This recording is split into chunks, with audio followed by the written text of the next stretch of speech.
All right, what is up, everyone? Welcome to another episode here on the Lure Lab, a part of the Serious Angler Network. And as always, I am your host, the Captain, Andrew Full. And first thing right off the bat, I want to apologize that this episode is literally a day late. I went to the Adirondack Mountains with the family on basically a getaway retreat for a couple days. Took a few days off from fishing and got home on Friday and just plain out ran out of time. And Bailey and I decided that we were going to fish a tournament on a Little Finger Lake, about 2 hours from my house today. As I'm recording this, it's about 8 o'clock at night as I'm doing this. I actually have a guide trip tomorrow. So just trying to get the content out to you guys. So I appreciate everyone's patience who tunes in. But we do have an awesome episode for you today as we are diving in to my top baits for the month of July. And there's going to be a common theme here in that it is bigger is better when it comes to July. And that is because fish have just finished spawning. There's a bluegill spawn going on. The crappie are starting to spawn up here in the north. This may have already happened down south for everyone. And I'm going to throw a couple honorable mention baits in there as well that I think will play for people all across the country, not just here in the Northeast.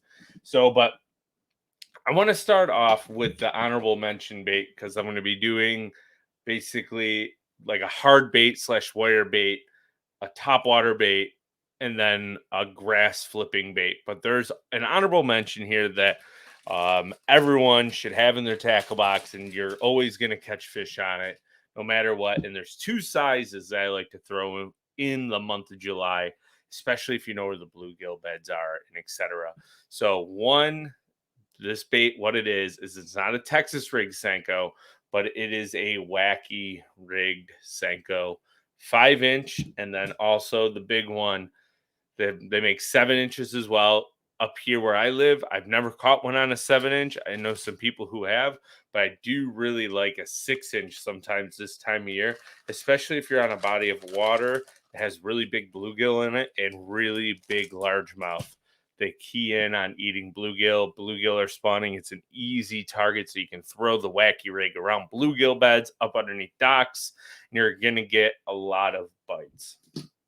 But the reason why I wanted to put this episode together is because as I was prepping all of my gear for the tournament that Bailey and I fished today, I thought of something and I'm like, you know what?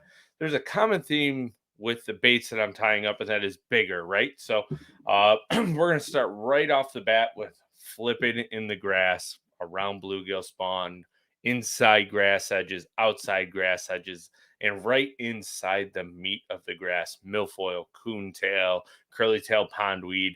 And the key is finding it to where they all kind of mix together. And that's where you're going to get the most bites. So you can fish these baits, these soft plastic baits. I have them right here in my hand on fluorocarbon or braid. In today's tournament that Bailey and I fished, he was using mostly fluorocarbon, and I decided to go with the heavier, beefier setup with a little bit heavier weight and go 50-pound braid. So this bait here that I really like to flip with in the grass in July, particularly because it's subtle, but it also is bigger. And that is, there's actually two baits. It's from Big Bite Baits, both of them. One is a BFE, doesn't matter the color, like green pumpkin, tilapia, tilapia magic, they all will get bit.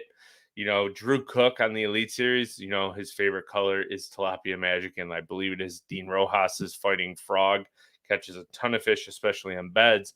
But this one was made really popular by Seth Feider, and that is the old craw tube. And you don't have to just flip a craw tube. You can flip a regular, like 5-inch Magnum flipping tube, and you're going to get a ton of bites on it. So Bailey's setup, I believe, was 15 or 17-pound fluorocarbon on like a 7.3 medium heavy with an 8-to-1 gear ratio reel. What I was using two different setups. I had my Alpha Angler rods that I always use. I had the hitter and then the Zilla. One's 7.6, the other one's 7.3. The hitter is a heavy. The Zilla is a medium heavy, both with 50-pound braid, 8.51 gear ratio reels. And I like to flip with a 5/8 ounce when I can get it just through the grass, because these are really slender baits with presentations and they just dive right to the bottom. They'll create some commotion going through like the milfoil and the coontail stems, and you get a lot of bites when those baits get down near the bottom.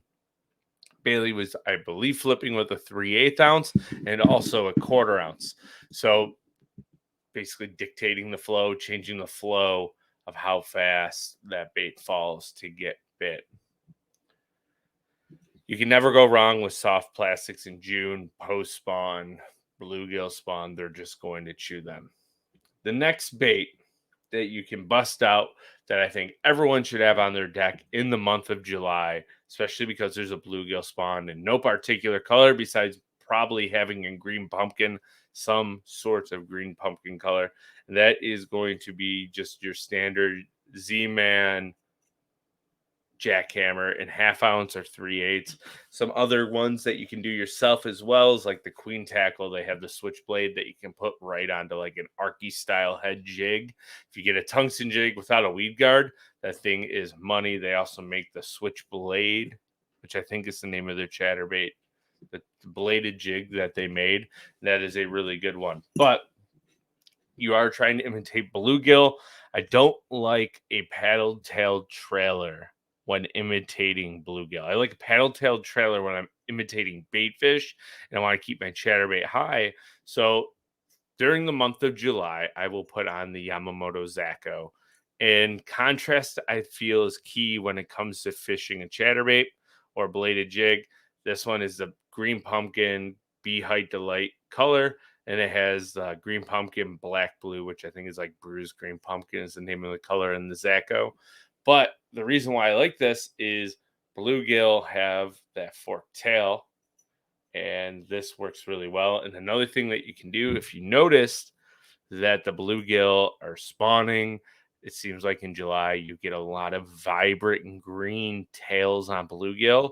You can actually dip this baby right in some spike it, get that tail nice and bright and chartreuse, and that's going to help you get just a few more bites on the days that the fish are extremely finicky.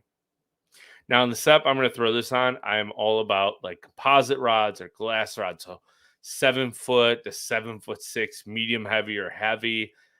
Medium heavy for composite, heavy for glass because you want enough backbone to drive it and get these fish out of the grass. A 7-1 or 7-2 gear ratio reel. You can go as low as 6'3". We're going to work a little bit harder, and I throw it on anywhere from 15 to 20 pound fluorocarbon if I want to get it a little bit lower in the water column or even higher and right below the surface. Like I said, 3/8 ounce, 1/2 ounce are probably the two best sizes that you can use. Bee height delight, green pumpkin. If you can find black ones, green pumpkin, was it green pumpkin, black and blue? So bruised green pumpkin. Those are all really good colors in the month of June. You're going to get a ton of bites on them. Now, the third bait that I feel like everyone should have tied on in their deck because the grass is now starting to top out. And if you can't get a punching bite going, or if subsequently, if this bite dies, you can go punching in the same areas. But when you get that slop up, not just popping frog, well, I have a popping frog here in like a bluegill pattern. You know, common theme for mimicking bluegill in the month of July. They're spawning up here in the north. But also, like, I tend to go more of a walking style frog because I feel like I can cast them further, cover a lot more water. You're going to get in front of a lot more fish's face. And also, if you get really good at knocking slack line with that frog, you're going to get a lot of fish that will come up and eat it when you're able to walk that frog in place back and forth.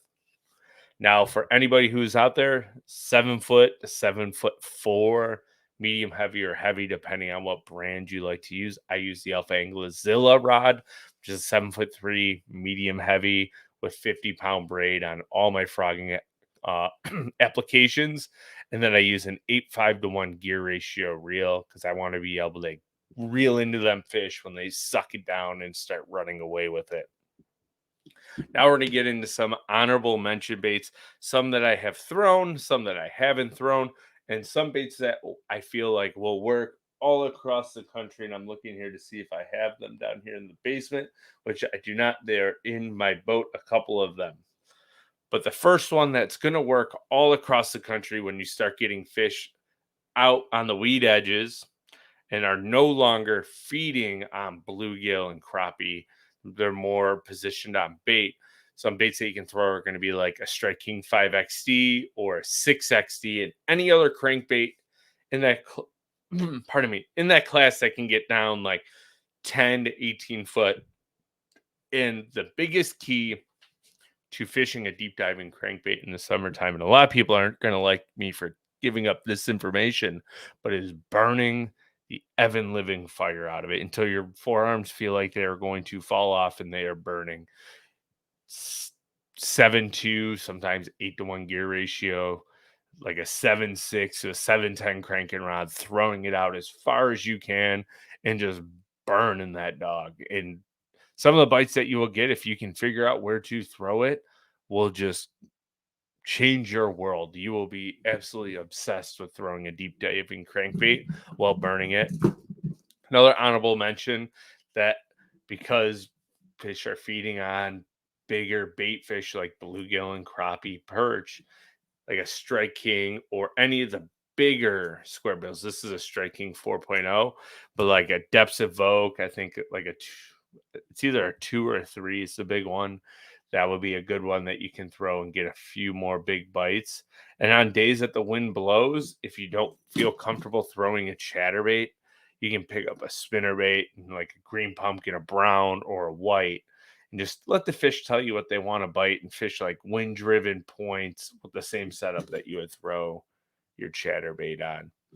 Now, everyone, I know this was an extremely quick episode, and I apologize for the short amount of time here. I just wanted to bring you some information on the top baits that you should be able to go out and catch and put a lot of bass in the boat in the month of July, and just some simple applications where you can apply them, get out, get fishing, tag the Lure Lab, tag Serious Angler. We greatly appreciate it. If you guys don't mind helping support us here at the Serious Angler Network, hop on over to the website, pick up some sweet merch, rock it out there, tag us in it. We're catching bass in it. We'll share the love. We appreciate it as always. If you're tuned in on YouTube, hit that subscribe button today.